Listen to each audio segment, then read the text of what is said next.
Hello and welcome to Real Actors, Real Answers, the video podcast where you are the star. Today I am so excited about introducing you to Sami Nasrawi. I hope I got that right. Okay. Got it right, David. Interesting last name. He is an actor. He is a film historian. He's done a lot of things, met a lot of cool people when it comes to silent films. Because I love silent films. You can learn so much from them. And so I'm going to introduce you to Sami, and then we will have a great time and learn something, hopefully, that we didn't know before. Sami, how are you doing? Hey, David, I'm doing really well. It's just great to be on your podcast today. Thank you very much. You're from Orange County, California. I love California. It's so beautiful. So tell us a little bit about you, what I mentioned, actor, that thing you do. I'll just put that out there. Your love and passion for the silent film era as well as Nickelodeon. I'll just put it that way. There's a lot of information packed in there. So I do have a normal day job, but this is what I do as a passion. I'm happy to talk about my day job. It's not as interesting. It has nothing to do with film, but I got started way back when. I had this love of movies. I went to USC Film School and then a little time at Chapman University and their film school as well, which is in Orange County. So, for people who are not that familiar with California, Orange County is right there in between Los Angeles in the north and San Diego in the south. So it's kind of a sweet spot in Southern California. While I was at USC, I got introduced to a professor named David Shepard, who is a silent film historian, really spurred my love for silent movies. I don't think I ever really appreciated black and white films back in my younger years. He kind of changed that. I remember going to the Alex Theater with him in Los Angeles and seeing a screening of The Gold Rush with Charlie Chaplin. Wonderful film. And, this was made in 1925, but then Charlie Chaplin reissued it with narration and kind of a, extended soundtrack in 1942. And I highly recommend your viewers to watch it. I think it's an excellent adaptation. But that's what spurred me into, thinking about, could we, how do we keep these kind of films alive? Because when you go watch movies, you don't typically have a venue to watch silent films, especially with live music. So that's really what got me started about 20 years ago, off and on. And then, now I host a range of different films that I'll kind of coordinate and try to have guests attend as well. With silent films, it's very hard. No one's really living anymore from those days. But, you'll get a speaker or someone to attend. You also mentioned a little bit of my background. So, just as in the past, I did a few things.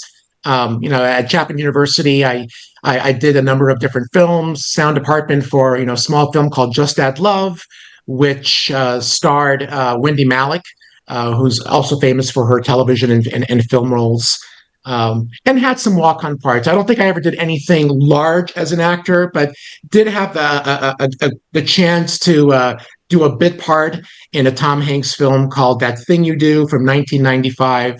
And so if anybody remembers that film, towards the beginning where the band is performing on the talent show on stage, and Giovanni Ribisi, who is wearing a cast and watching the band perform while on the floor of the auditorium, at the end of that sequence, I kind of walk across and get to bump into and injure Giovanni Ribisi like the Neanderthal that Tom Hanks told me to be, and walked off. So it was a very bit part, but it was fun interaction with Tom Hanks and Giovanni Ribisi for the small time that I got to do it. Now, you said with Tom Hanks, because he directed it, I know, he told you to do certain things to bump into him? Yeah. So, when I did this, right, it was really as an extra. And, that was kind of my first foray into that. And a lot of time as an extra is spent sitting around. This is the day before cell phones, before Kindles. There really wasn't a lot to occupy your time. But it was, I think, a 2 or 3 day shoot. And at the very end of the shoot, people were ready to leave. They wanted to get back home. I kind of hung around just to see them wrap up. And Tom Hanks just had this epiphany. It wasn't even scripted, where he said, "Hey, I have an idea before we go. I just need some kind of hulking Neanderthal to kind of walk across and bump into him." And he pointed to me and said, "Hey, come here." And that was that. We did it in one take, and it worked out great. And sometimes, directors are inspired out of the blue. They'll just make quick changes, and that's what you have. I tell my students that don't poo-poo being an extra or background artist, as they say in New York, because you never know where you're going to be placed, who you're going to meet. How was that brief but significant moment working with Tom Hanks? What kind of man is he? I would say, being the background work, we didn't get a lot of interaction with him because that's where the second AD comes in. But you see him perform, and you see him, when I say perform, you see him work his job, and you see him do what he's doing, because he's out there working with people like Liv Tyler and Charlize Theron, kind of unknowns at the time. And I would say he was wonderful. I never saw him raise his voice. He was great with the cast, great with everybody.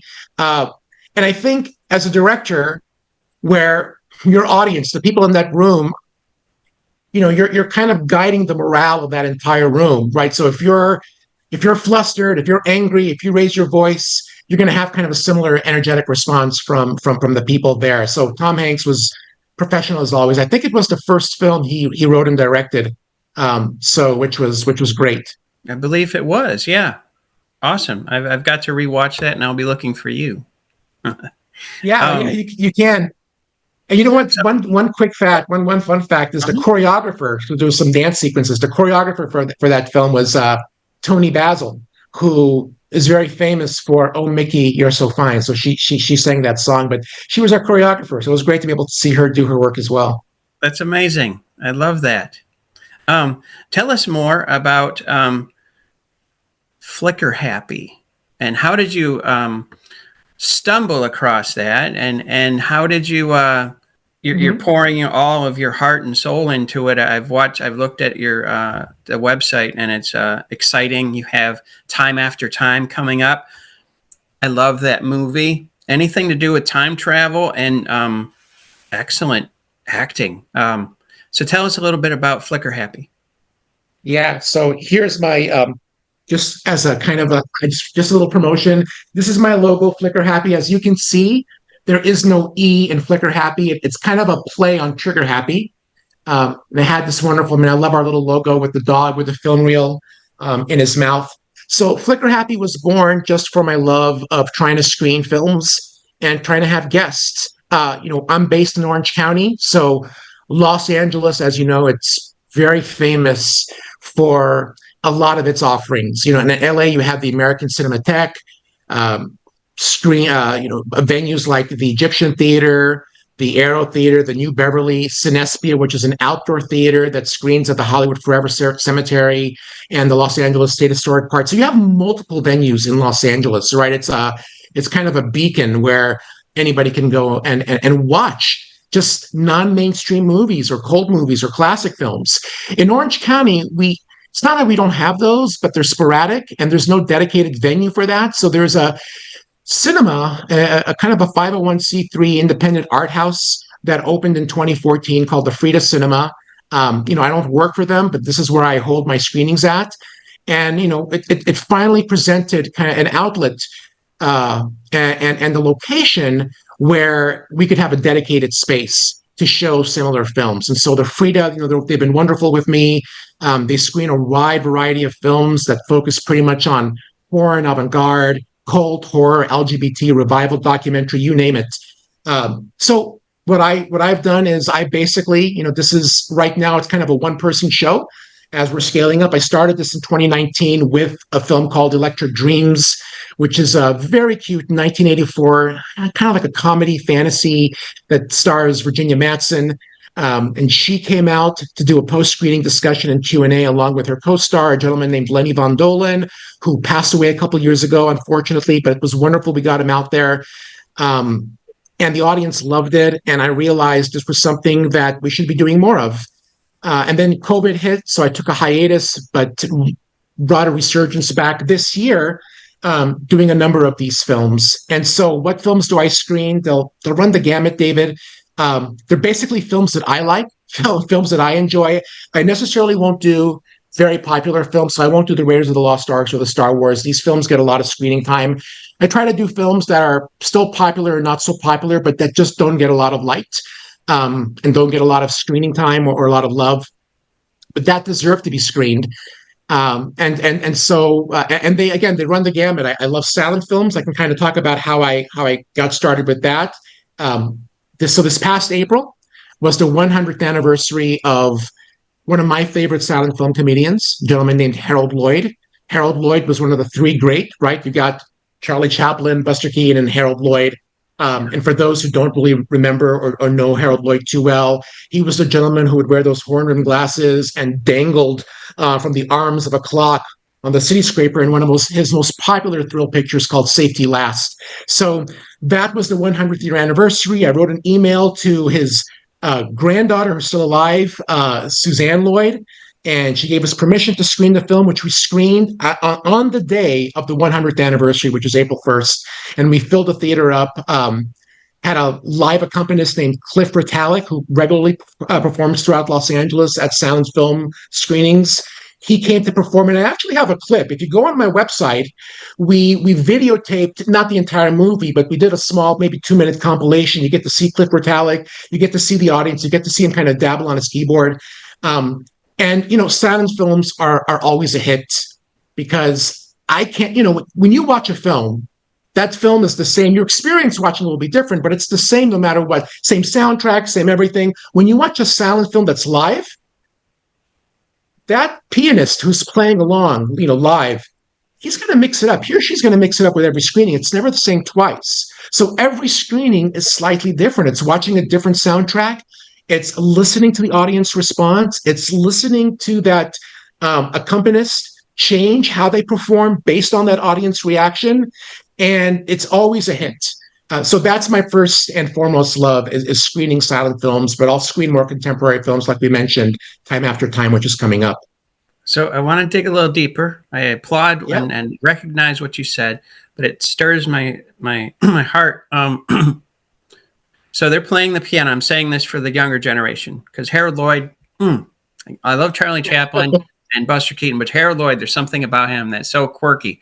So when they're playing, it's the in line with the movie. It's kind of like live theater in a way, right? It's not always the same. They, like you said, they mix it up, and there's probably an atmosphere of more energy there or life or something when that happens. That's right.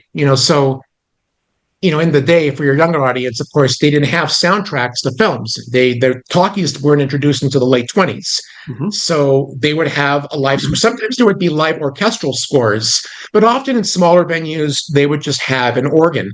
And, these people, they would come up impromptu with different tunes, different melodies, sometimes full songs, sometimes just playing to whatever was going on screen. And, unfortunately, well, I don't want to say unfortunately, but a lot of times when we think of silent films, especially comedies, we think these are just pratfalls, people slipping on banana peels, running at fast speed. And there is a component of that, some of the Max Sennett films, the Keystone Cops.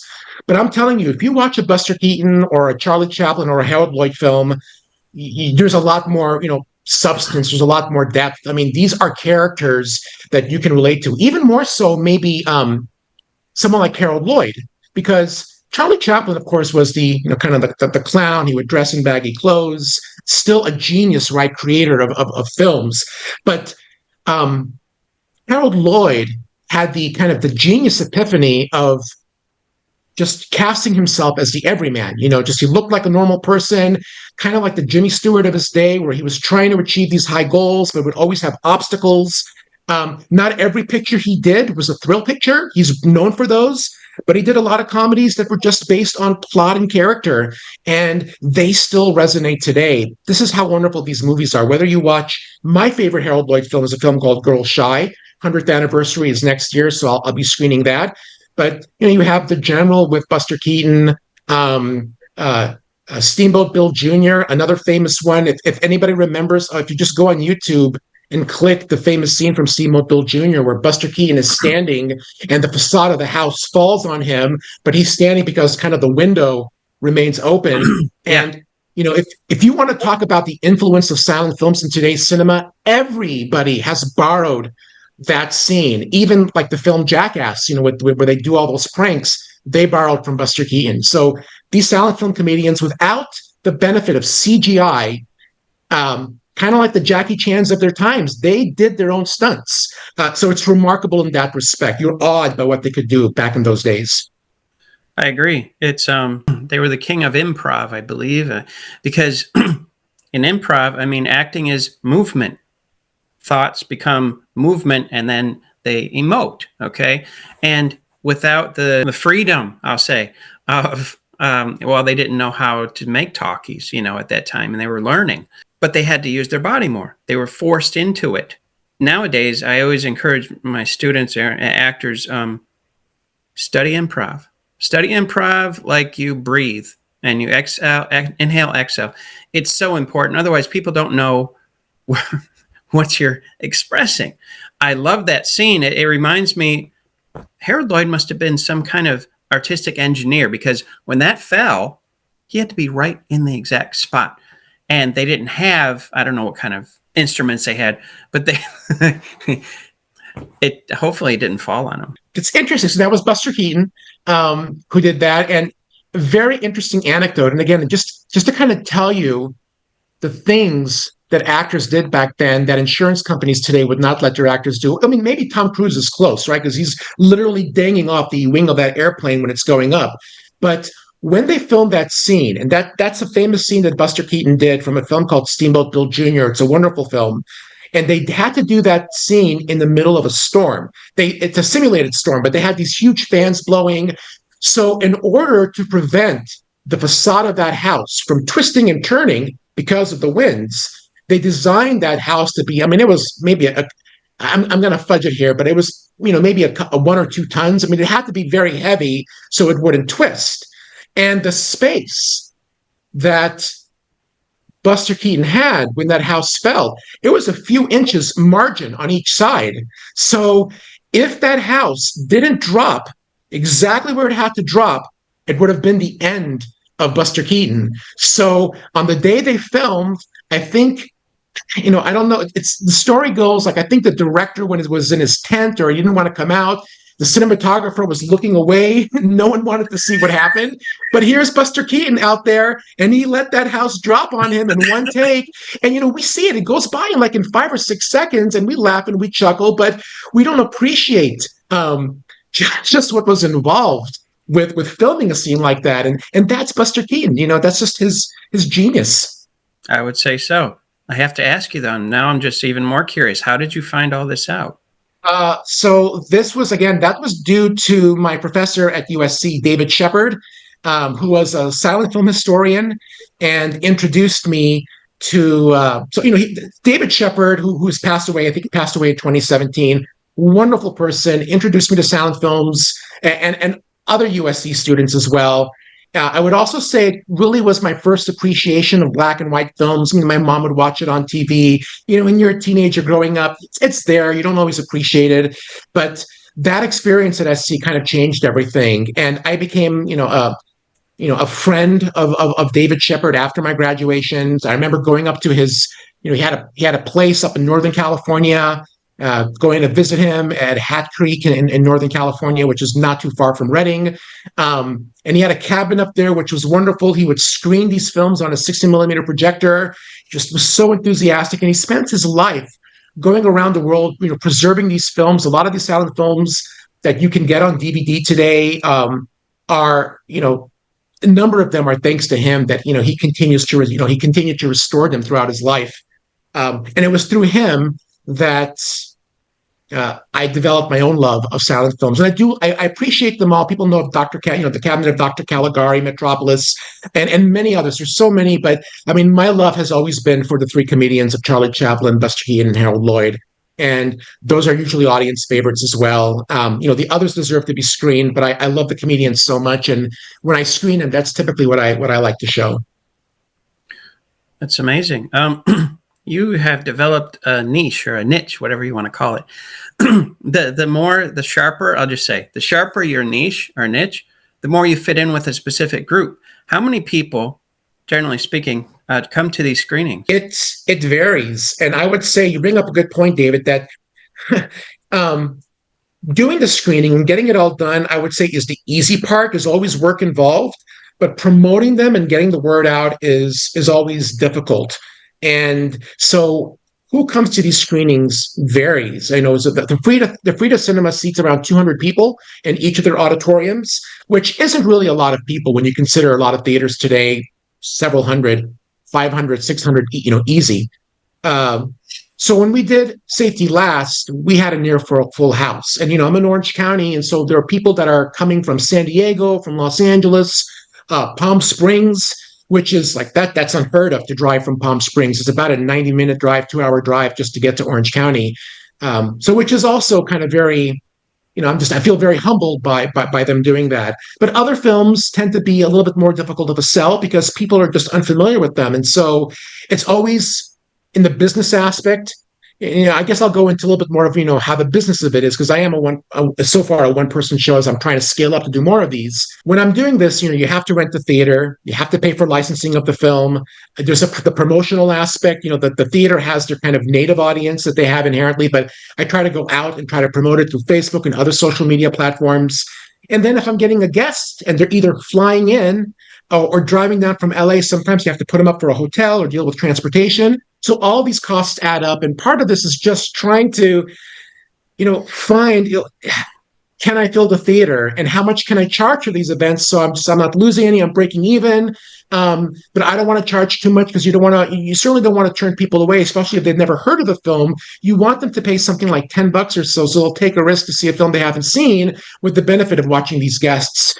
And we did a film. I did a film recently, a couple months ago, a blaxploitation film called Coffee, which was from 1973. And we didn't fill up the audience, but we probably got half the house full. So I think it's variable and it's always challenging. But as we do more and more of these, we tend to get a larger and larger audience. It's just trying to do films that people are not familiar with is always a challenge. And so I try to throw in some of these additional benefits, like having a guest, either part of the filmmaker or a cast member attend, to kind of make the experience a lot more enlightening for those who've just watched the film. It sounds like your mission statement is resurrecting the art of cinema, because a lot of times in this day and age, there's a lot of CGI, there's a lot of, I want to make it and I want to be famous and things like that. And I'm telling you what, fame is okay. I've signed autographs and stuff.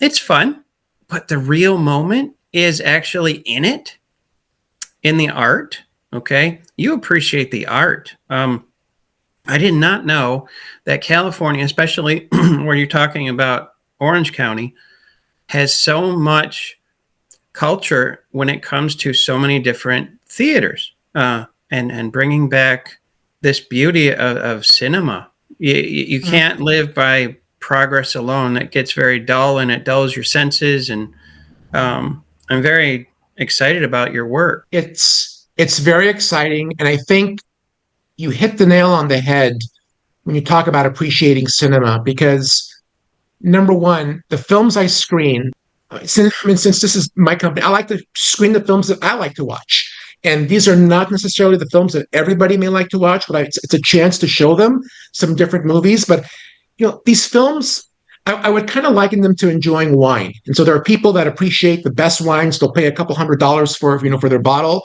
But then sometimes we just enjoy that wine in the box, just that cheap wine. And it's fine. I think films are the same. You have the beautiful films by Scorsese and Coppola and Spielberg that deserve a lot of the high estimation they get and the awards and the accolades. And I show those. But then there are films that aren't always... and I got to say this, judiciously, but they aren't necessarily the best critiqued films by critics, but they still have an audience for people that enjoyed them. And I'll give you an example. I'm going to expose myself right now in terms of my film taste. I love classic films. I love Godfather. I love Star Wars. I love the sequel to Grease. I love Grease too. I grew up watching it. It wasn't, it was a panned film, but for me, I remember growing up watching it on cable on reruns, and I loved it. And I know that there are people out there that enjoy this film that critics didn't like. Michelle Pfeiffer, I think it probably was her first film. if I'm not mistaken. Now, I haven't screened Grease 2, but they did a screening of that a few years ago, and they had the cast out, for the reunion. And it was kind of a way to celebrate all the work and effort that they did in putting these films and kind of giving an outlet for fans to enjoy something that you would not necessarily get a chance to see unless you stream it or rent it. And so that's also part of what I do. The art of cinema is really appreciating kind of all components of it, whether they're critically lauded or not. It's just a love of films. And if there's a film that I love or a film that someone else loves and getting a chance to watch that and celebrating the people involved with that, I think that's really what it's all about. And that's proof of concept with Electric Dreams when I did that back in 2019 with Virginia Madsen. That wasn't a panned film. It actually did well, but it had only a 2-week life in theaters before the company pulled the movie for business-related reasons. It never got reissued. It only had a life of cable, never got screened in the theaters. And then when I showed it in 2019, I had no idea how many seats we were going to sell, and we sold that audience out. People from all over Southern California came to watch a film that never got screened since 1984. So that's just kind of the appreciation I have for films that don't normally get a lot of the screen time they deserve. What you said reminds me of, believe it or not, being a background artist. I've been a background artist in many different films and TV shows. And the reason why I went, it's not so much for the money. The food was good. But what I really went for was networking. Now, in the same way, you don't know who you're going to meet. You open these doors, okay? And people come in. Writers, directors, aficionados, enthusiasts, you name it, okay? Lighting technicians and sound people and actors. Guess what? All of a sudden, if you want, you start to talk about this film and then you exchange information and you have a growth of who knows where that's going to branch out. It's like you're the trunk of a tree, okay? You invite people. And no matter what branch is thicker or thinner, they're all significant. And you start producing this beautiful array of talent. How did this happen? You just followed your passion. That's what you're doing. You're following your passion. Yeah, I mean, it's like, how am I going to show this film? How am I going to get like Time After Time? So with Time After Time, which I'm screening this Saturday at the Frida Cinema. So if any of your audience are visiting California or are based in Southern California, and they want to come, I'm going to have writer-director Nicholas Meyer out here. But, what you're saying is spot on. It's, how am I going to do this? Well, let me just write Nicholas Meyer. I mean, let me just see if he'll do it. And, I sent him this email, and he was so wonderful and so generous. And he said, yeah, I'll come out and I'll do this. And it's as simple as that. Not everybody always responds favorably. I've never had an issue dealing with anyone awful, quote unquote. Everyone's been great. Either they turned me down or they've been able to do it, but you persevere, you go on. I treat everybody who comes to these things just wonderfully, because if you treat them with respect, you help them. Sometimes I don't always have a budget to kind of pay them their fees, which that's fine. If I can't, I can't. Some of them are willing to come down for gratis and do it, but I'll put them up in a hotel or arrange their transportation.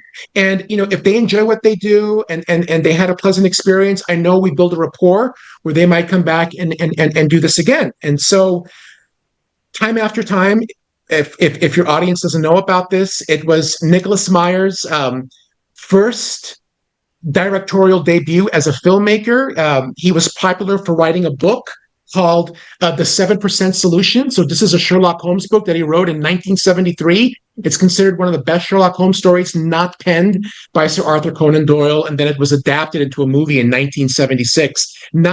He did his own adaptation, but he didn't direct the film. And that film did really well. It had Alan Arkin and Robert Duvall. And what was Robert Duvall? Robert Duvall was in it, and Nicole Williamson as Sherlock Holmes, and Laurence Olivier. That film was so popular that it kind of leapfrogged him into his first directorial debut, which was Time After Time. Nicholas Meyer is probably best known for writing and directing Star Trek II, The Wrath of Khan, which is probably considered one of the best of all the Star Trek films ever made. But, Nicholas, Time After Time was done in 1979.